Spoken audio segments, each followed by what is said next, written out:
Hello বন্ধুরা, আজ আমি মাছ বাজারে এসেছি ভেটকি মাছের মাথার কাটা নিতে। তো কেটে নিয়ে চলে এসেছি, আমি ধুয়ে নিয়েছি।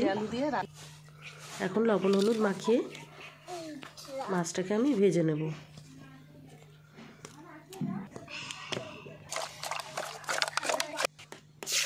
সর্ষের তেলেই মাছটা ভাজবো। তো এক এক করে মাছগুলো আমি ছেড়ে দিচ্ছি তেলের মধ্যে।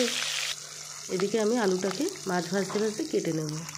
এটা মেটে আলু বলে, মাটির নিচে হয়।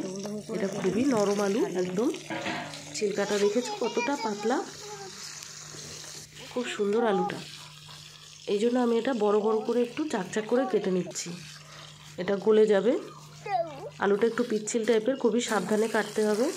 এদিকে মাছ ভাজাটা উল্টে নিচ্ছি। সব মাছগুলো কেটে নেব। পেঁয়াজ রসুন আদা মশলার জন্য টমেটো একবারে আমি বেটে নেব। আলুটাকে আমি এখন ভেজে নেব। একটু লবণ হলুদ দিয়ে দেবো। আলুটা ভালো করে লাল লাল করে ভেজে নিতে হবে।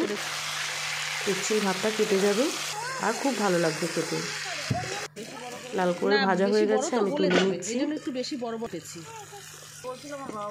এখন আমি সব আলুগুলোকে তুলে এই তেলের মধ্যেই শুকনো লঙ্কা তেজপাতা আর দিয়ে দেবো একটু গোটা জিরে।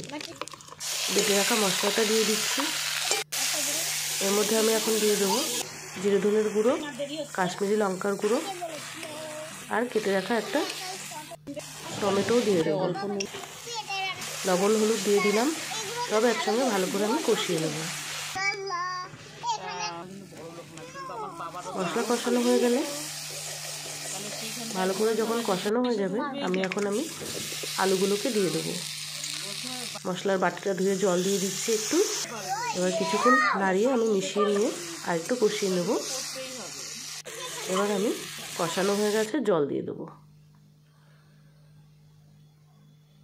নাড়িয়ে চাড়িয়ে কিছুক্ষণ 10 মিনিট ঢেকে রান্না করব।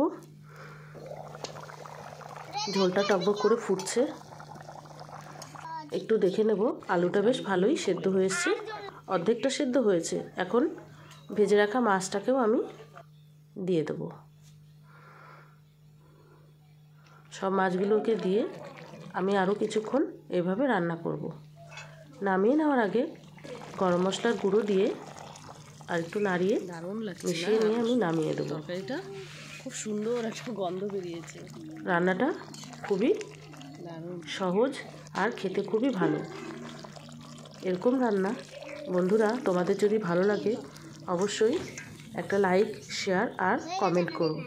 আর নতুন তোমরা যদি কেউ হও, অবশ্যই সাবস্ক্রাইব করো, পাশে থেকো। দেখা হবে আবার পরের ভিডিওতে।